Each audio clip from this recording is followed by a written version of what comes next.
এই রাস্তাটায় আমি ফার্স্ট টাইম ঢুকলাম। তো আমি বাইপাস ধাবার ওখান থেকে সেক্টর 3 দিকে যাচ্ছিলাম। তো এটা শর্টকাট রাস্তা।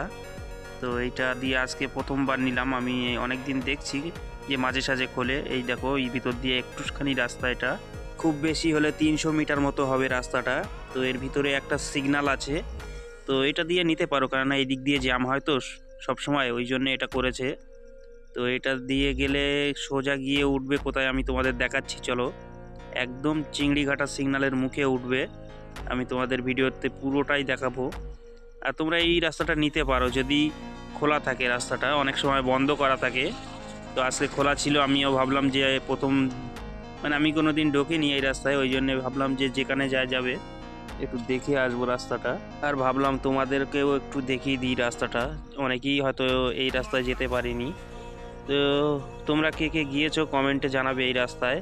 আর এই মুখটাতে এসে এইটা জয়েনিং হয়ে গেছে এই রাস্তাটা, সামনেই দেখতে পাচ্ছ। চিংড়িঘাটার একদম মুখটাতে এসে জয়েনিং হয়ে গেছে। ভিডিও ভালো লাগলে লাইক শেয়ার করবে কিন্তু। আর আমাদের চ্যানেলে নতুন হয়ে থাকলে ফলো আর সাবস্ক্রাইব করে নেবেন।